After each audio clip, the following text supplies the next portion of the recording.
manje emisije Pop Art, nastavljamo dalje sa pričom, ovo smo svirali, eto, nekako smo završili hronološki treći album i gdje smo sad, šta smo sad?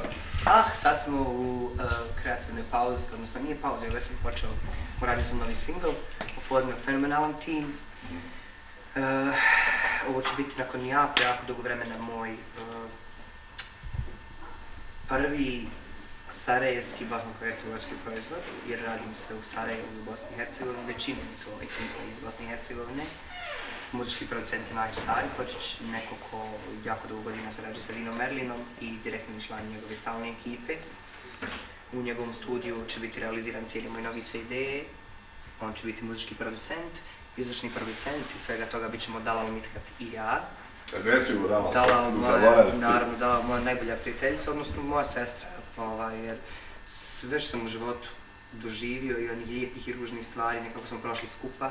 Ona je isključivi krivac što sam ja počeo da se bavim profesionalno pjevanjem. Sam ja bio jako stignatan, ona tjerala, gurala u sve to i hvala je zaista od srca. Dalal i ja ćemo se naći kao autor isto tako nekih par pjesama na mom novom CD-u.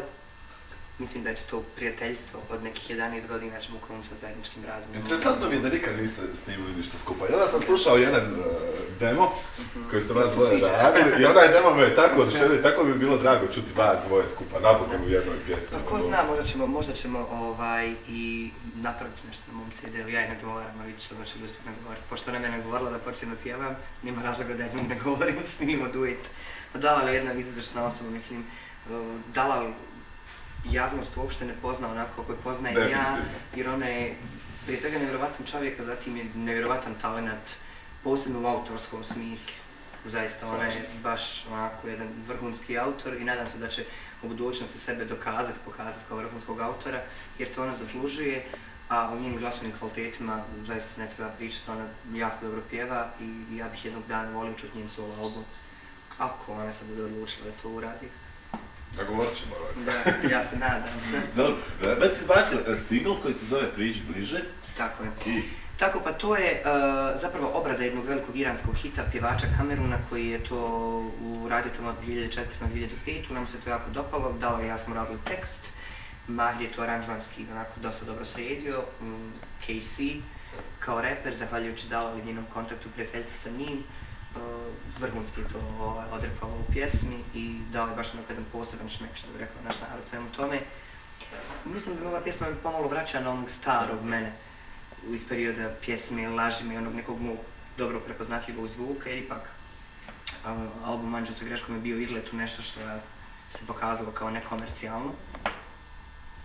I nadam se da ću biti uspješan sa ovim novim kako smo odlučili. Ja se snimam jako dobre pjesme, imam i par dobrih balada i dosta dobrih brzih pjesama. Sad cijeli januar, februar ću biti u studiju. Evo već je dogovoreno snimanje spota za pjesmu Priđi bliže. Pa to me iznenadilo, izbacio si singl, a spot još uvijek čeka. Pa me onako malo to iznenadilo. Malo, eto čisto da čujem, pa eto čisto malo da čujem reakcije tog nekog novog mog zvuka, jer stvarno pjesma Priđi bliže se razlikuje od svega onoga što sam do sada radio. Nikad nisam koketirao sa Orijentom. Evo, to je prvi put i jako mi se dopalo, mogu ti reći, to nekako ide uz moj temperament. Opet je to trendi nekako u svijetu sad da ima tog malo Orijenta. Pa jeste, eto, Raja, odnosno publika Raja, evo kako to već mi kažemo ovdje, je dosta pozitivno reagovala na to što je meni jako drago, tako da definitivno ćemo snimati spot. Snimat će se sad kako stvari stoji u Zagrebu sa redateljem Darkom Drinovcem. Očekujemo scenariju, pa ja mislim u drugoj polovini januara da ćemo i snimiti i prezentirati, bit će promocija, tako da ćete biti pozvani naravno da se proveselimo skupa. Da, i što misliš otprilike za koliko bi mogao izbaciti album? Pa moja želja je ili ćeš raditi, ili ste na ono što kažu ljudi da je bolje raditi singlove? Pa nije, ja ću raditi album jer želim obilježiti svojih 10 godina na estradi. Čak razmišljam o duplom CD-u, šta će biti na tom drugom, to će biti jedna mala tajna, jedno malo iznenađenje.